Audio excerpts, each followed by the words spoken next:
Bismillahirrahmanirrahim. Assalamu alaikum. I am Nimra Zafar. This video is made by Law Mentoring. Before watching the video, please subscribe the channel and hit the bell icon so that you may get notifications about the new videos timely. So let's move towards our today's topic. Today we will discuss about the topic of maintenance. आज हम पढ़ेंगे Islamic law के में maintenance के बारे में। Maintenance क्या होता है, इसको अगर हम उर्दू में ट्रांसलेट करें तो मेंटेनेंस का मतलब है नानो नफ़्का। नानो नफ़्का मतलब, अब हम देखते हैं इसका मतलब इंग्लिश में अगर हम देखें तो लिटरल सेंस में ये वर्ड जो है ये डिराइव हुआ है वर्ड नफ़क से, जिसका मतलब है कि what a person spends on his family. एक पर्सन जो है वो जो कुछ भी अपनी फैमिली पे स्पेंड करता है, जो भी अपनी फैमिली के अखराजात उठाता है, जो भी अपनी फैमिली की नीड्स को फुलफ़िल करता है, उसको कहते हैं मेंटेनेंस। अब अपनी फैमिली में एक बाप अपने बच्चे पे जो खर्च करता है, बेशक वो फीमेल चाइल्ड हो या मेल चाइल्ड हो, वो मेंटेनेंस में आ जाता है। ठीक है। हस्बैंड अपनी वाइफ पे जो खर्च करता है, जो स्पेंड करता है, उसको कहते हैं, ये भी मेंटेनेंस में आ जाता है। जो औलाद अपने माँ बाप पे खर्च करते हैं वो भी मेंटेनेंस में आ जाता है। मेंटेनेंस जो है वो सिर्फ बच्चे या फिर बीवी की नहीं होती, मेंटेनेंस और रिलेशंस की भी होती है, जिसको हम डिटेल में स्टडी करते हैं। अब हम बात करते हैं कि मेंटेनेंस में क्या क्या चीज़ें शामिल होती हैं। ठीक है, हमने ये तो देख लिया कि मेंटेनेंस जो है वो स्पेंडिंग को कहते हैं या मेंटेनेंस जो है वो नानो नफ़्का को कहते हैं, लेकिन इसमें चीज़ें शामिल, बेसिक चीज़ें इसमें कौन सी शामिल होती हैं। इसमें मेंटेनेंस में सबसे पहले तो फूड आ जाता है, आपका खाना पीना, उसके बाद आपकी क्लोथिंग आ जाती है, उसके बाद लॉजिंग, शेल्टर, आपके रहने, जो आपने रहना की तरह आपको शेल्टर प्रोवाइड किया जाए, फूड, क्लोथिंग। उसके अलावा अदर नेसेसिटीज़ ऑफ लाइफ, जो ऐसी बेसिक नेसेसिटीज़ ऑफ लाइफ हैं जो आपको ज़िंदगी गुजारने के लिए ज़रूरी हैं, ठीक है, वो आ जाती हैं सब मेंटेनेंस में। इसमें एजुकेशन भी आ जाती है। एजुकेशन का राइट भी, जैसे कि एक चाइल्ड है उसको एजुकेशन का राइट भी होता है, तो ये भी मेंटेनेंस में आ जाता है। ठीक है। अब हम लोग मेंटेनेंस ऑफ चाइल्ड को भी स्टडी करेंगे और मेंटेनेंस ऑफ वाइफ को भी स्टडी करेंगे और मेंटेनेंस ऑफ अदर रिलेशंस को भी स्टडी करते हैं। अब वन बाय वन हम लोग इनको डिटेल में पढ़ते हैं। सबसे पहले आ जाते हैं मेंटेनेंस ऑफ चाइल्ड पे। अब हम बात करते हैं मेंटेनेंस ऑफ चाइल्ड की। सबसे पहले कि मेंटेनेंस ऑफ चाइल्ड जो है वो किसकी ज़िम्मेदारी है, चाइल्ड जो है वो मेंटेन उनको कौन करेगा। तो सबसे पहले हम बात करते हैं कि जो चाइल्ड की मेंटेनेंस होती है ना, वो बोथ पेरेंट्स पर होती है, दोनों पर होती है। लेकिन इसमें हम लोग देखते हैं कि सबसे पहले कौन मेंटेन करता है। अगर उसकी हालत, मतलब वो इतनी अच्छी कंडीशन में नहीं है, तो उसके बाद दूसरे पेरेंट पे आती है। अच्छा, हम अगर बात करें बेटे की, अगर हम सन की बात करें, तो बेटे की मेंटेनेंस कब तक करता है उसका वालिद। बेटे की जो मेंटेनेंस है ना, वो होती है उसकी एज ऑफ प्यूबर्टी तक, या फिर जब तक वो कैपेबल ऑफ अर्निंग नहीं हो जाता। मतलब एक तो एज ऑफ प्यूबर्टी है, उसके बाद ये देखा जाएगा कि वो कैपेबल ऑफ अर्निंग है या नहीं। मतलब जब तक वो अपने आप को खुद, जब तक वो इंडिपेंडेंट नहीं हो जाता, अपने आप को मेंटेन करने के काबिल नहीं हो जाता, तब तक उसकी जो मेंटेनेंस की ज़िम्मेदारी है वो उसके पेरेंट्स पर होती है। और लेकिन अगर हम बात करें डॉटर के केस में, बेटी के केस में अगर हम बात करें, तो जब तक उसकी शादी नहीं होती, टिल हर मैरिज, मतलब जब तक उसकी शादी नहीं होती तब तक उसकी ज़िम्मेदारी मेंटेनेंस की उसके वालिद पर होती है। उसकी शादी के बाद उसकी जो मेंटेनेंस की ज़िम्मेदारी होती है वो उसके शौहर पर होती है, उसके हस्बैंड पर होती है। लेकिन यहाँ पर एक एक्सेप्शन है। अगर बेटी जो है वो किसी भी वजह से घर वापस आ जाती है, या उसको डिवोर्स हो जाती है, या वो बेवा हो जाती है, ये किसी भी वजह से वो घर वापस आ जाती है, तो उसके बाद दोबारा से उसकी जो मेंटेनेंस की ज़िम्मेदारी है वो उसके फादर पर आती है। ठीक है, मतलब दोबारा से वो एंटाइटल हो जाती है मेंटेनेंस के लिए।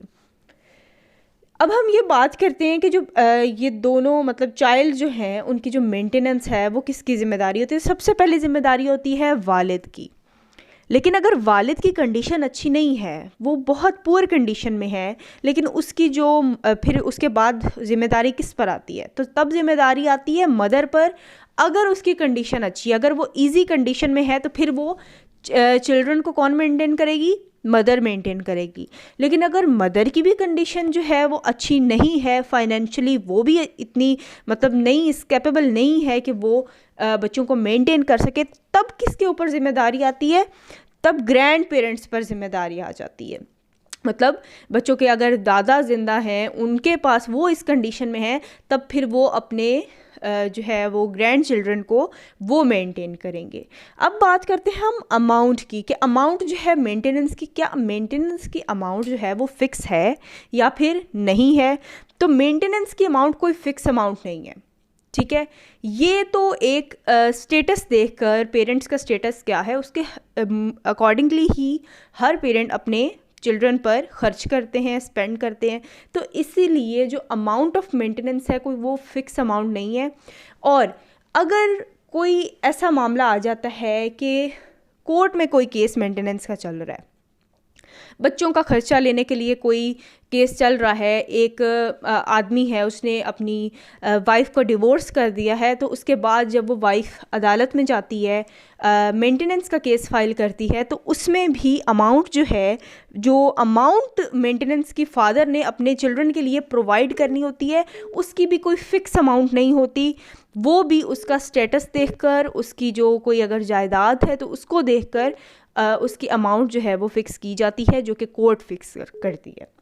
तो ये हम लोगों ने पढ़ लिया चाइल्ड की मेंटेनेंस के बारे में। अब हम पढ़ते हैं वाइफ की मेंटेनेंस के बारे में। अब हम बात करते हैं मेंटेनेंस ऑफ वाइफ की। मेंटेनेंस ऑफ वाइफ जो है ना, ये एक कंडीशनल राइट है, मतलब एक कंटिंजेंट राइट है ये एक वाइफ का। ये कंडीशंस पे बेस करता है। वो कंडीशंस कौन कौन सी हैं?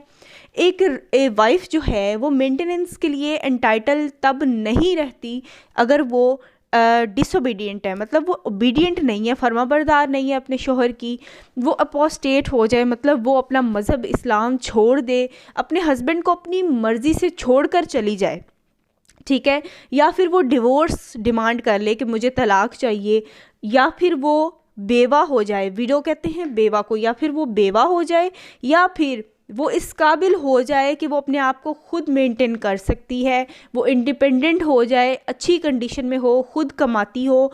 तो इन केसेस में जो फीमेल है उसका मेंटेनेंस का जो राइट है वो ख़त्म हो जाता है यहाँ पर, ठीक है। तब वो एंटाइटल नहीं रहती मेंटेनेंस के लिए, क्योंकि ये एक इटसेल्फ ये एक कंटिंजेंट राइट है फीमेल का, वाइफ का, कि ये कंडीशंस पर बेस करता है। जैसे कि अगर वो ओबीडियंट नहीं है, वो फर्माबरदार नहीं है, तो फिर क्यों वो हस्बैंड जो है अपनी वाइफ को मेंटेनेंस प्रोवाइड करेगा जब वो उसके साथ लॉयल ही नहीं है, वो डिसोबीडियंट है, फेथफुल नहीं है उसके साथ। अब जो है हम लोग बात करते हैं कि maintenance before marriage. Before marriage का मतलब ये नहीं है कि आपका निकाह भी नहीं हुआ तो उससे पहले मेंटेनेंस प्रोवाइड की जाए, ऐसा कोई कंसेप्ट नहीं है। बिफ़ोर मैरिज से मुराद है कि अगर निकाह हो जाता है लेकिन रुखसती नहीं होती, तो क्या मेंटेनेंस का जो राइट है वो वाइफ के पास होता है? तो यस, मेंटेनेंस का राइट तब वाइफ के पास होता है, लेकिन इसमें भी एक कंडीशन है कि अगर जो वाइफ है वो कैपेबल ऑफ कंज्यूमेशन है, मतलब अगर वो इज़्दिवाजी ताल्लुकात कायम करने के काबिल है, मतलब वो इतनी, मतलब उसकी एज है कि वो कंज्यूमेशन के काबिल है, तब वो एंटाइटल है मेंटेनेंस के लिए। लेकिन अगर वो कंज्यूमेशन परफॉर्म करने के ही काबिल नहीं है तो फिर वो एंटाइटल नहीं है। ये एक कंडीशन आ जाती है इसमें। ये वो कंडीशंस हमने दो पढ़ी हैं जो बिफ़ोर मैरिज से मुराद है जब रुखसती नहीं हुई लेकिन निकाह हो चुका है, तब भी मेंटेनेंस जो है वो उसके लिए वाइफ एंटाइटल होती है। अब हम बात करते हैं ड्यूरिंग मैरिज। एक मैरिज जो है, निकाह भी हो चुका है, रुखसती भी हो चुकी है, सब कुछ हो चुका है, उसमें मेंटेनेंस जो है वाइफ, क्या वो एंटाइटल है? तो येस, वो एंटाइटल है, लेकिन दोबारा से हर केस में वही बात आ जाती है कि ये एक कंटिंजेंट राइट है, इसमें ये कंडीशंस पे बेस करता है। तो यहाँ पर कंडीशंस क्या आ जाएंगी? जो हम लोगों ने ये जितनी कंडीशंस पढ़ी हैं ये सारी ड्यूरिंग मैरिज में आ जाएंगी।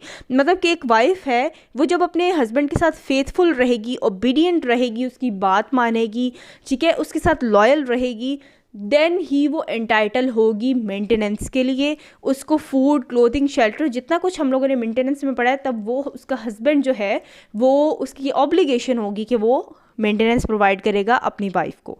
लेकिन इसमें एक एक्सेप्शन हम लोग देखते हैं यहाँ हम लोगों ने पढ़ा है कि वाइफ अगर अपने हस्बैंड को छोड़कर चली जाए, तो यहाँ पर हमने पढ़ा था कि अगर वो अपनी मर्ज़ी से छोड़कर जाती है तो फिर वो मेंटेनेंस की हकदार नहीं है। लेकिन अगर वाइफ जो है वो चली जाती है अपने हस्बैंड को छोड़कर क्योंकि वो उसे मारता पीटता है, ठीक है, वो क्रूअल है, जालिम है, उस पर जुल्म करता है, अगर इसलिए जो है एक वाइफ अपने हस्बैंड को छोड़कर जाती है तो तब वो एंटाइटल होती है मेंटेनेंस के लिए, तब उसका हक होता है कि उसे मेंटेनेंस प्रोवाइड की जाए, क्योंकि जो कुछ उस पर जुल्म हुआ है या जो कुछ हुआ है उसके हस्बैंड की तरफ से हुआ है, इसमें उसकी कोई गलती नहीं थी। लेकिन इस चीज़ को भी उसे कोर्ट में प्रूव करना पड़ता है कि मैं अगर अपना घर छोड़कर आई हूँ तो मैं अपने हस्बैंड की वजह से आई हूँ, अपनी वजह से या अपनी मर्ज़ी से नहीं आई। ये चीज़ जब तक वो प्रूफ नहीं करेगी तब तक वो मेंटेनेंस के लिए एंटाइटल नहीं हो सकती, ठीक है। अब लास्ट वन हम पढ़ते हैं आफ्टर डिसोल्यूशन ऑफ मैरिज। जब एक शादी ख़त्म हो जाती है, उसकी बहुत सारी सूरतें हो सकती हैं। एक शादी डिवोर्स की सूरत में भी ख़त्म हो सकती है, और एक शादी जब औरत बेवा हो जाती है, उसका खावंद मर जाता है, तब भी एक शादी ख़त्म हो जाती है। अब दोनों केसेस में हम पढ़ेंगे कि क्या तब एक वाइफ जो है वो एंटाइटल होती है मेंटेनेंस के लिए या फिर नहीं होती। तो इन केस ऑफ डिवोर्स, अगर हम डिवोर्स की बात करते हैं तो फीमेल का जब तक इद्दत का पीरियड होता है डिवोर्स के बाद, तो उस इद्दत पीरियड के लिए ही सिर्फ वो मेंटेनेंस के लिए एंटाइटल होती है। मतलब जितना एक तलाक के बाद इद्दत पीरियड होता है एक फ़ीमेल का, वो उस इद्दत पीरियड में ही मेंटेनेंस रिसीव कर सकती है। उसके बाद जब एक रिश्ता ही टूट जाएगा तो फिर उसके बाद कोई मेंटेनेंस प्रोवाइड नहीं करेगा हस्बैंड। लेकिन अगर हम बात करते हैं विडो की, विडो मतलब एक बेवा की बात करते हैं, तो बेवा के केस में जो है वो मेंटेनेंस प्रोवाइड नहीं की जाती। ये था मेंटेनेंस ऑफ वाइफ के लिए। अगर अब हम पढ़ते हैं मेंटेनेंस ऑफ अदर रिलेशंस को। अब हम बात करते हैं मेंटेनेंस ऑफ अदर रिलेशंस की। चाइल्ड की मेंटेनेंस, वाइफ की मेंटेनेंस, इसके अलावा और भी ऐसे रिश्ते होते हैं या और भी ऐसे रिलेशंस होते हैं जिनकी मेंटेनेंस होती है। लेकिन सबसे पहले जो है एक जो पर्सन है वो अपनी फैमिली को मेंटेनेंस प्रोवाइड करने के लिए जो है उसकी ये ऑब्लिगेशन है। उसके बाद वो दूसरे रिलेशंस को भी मेंटेन कर सकता है। जैसे कि अब चाइल्ड की मेंटेनेंस के बाद, वाइफ की मेंटेनेंस के बाद, अब औलाद का भी ये फ़र्ज़ होता है कि वो अपने वालिदैन को मेंटेन करें। उनकी मेंटेनेंस का जो ऑब्लिगेशन आती है वो औलाद पर आती है, ठीक है। कि औलाद जो है, माँ बाप बूढ़े हो गए हैं, वो अपने आप को मेंटेन करने के काबिल नहीं है, तो फिर औलाद का यहाँ पर फ़र्ज़ बनता है कि वो अपने वालिदैन को मेंटेन करेंगे। उसके बाद आपके रिलेटिव्स भी आ जाते हैं, आपके ग्रैंड पेरेंट्स भी आ जाते हैं, उसमें दूसरे रिलेटिव्स भी आ जाते हैं। आप उनको भी मेंटेन कर सकते हैं, उनको मेंटेनेंस प्रोवाइड कर सकते हैं। इवन कि ये जो चैरिटी होती है या ये जो हम लोगों को देते हैं या इस तरीके से, तो ये भी मेंटेनेंस में आ जाती है। तो ये था मेंटेनेंस ऑफ अदर रिलेशंस। और maintenance of child, wife and other relations को हमने स्टडी कर लिया है। So this was all about our today's lecture. Thanks for watching the video, and if you like the video then don't forget to like, share and comment. Thank you so much.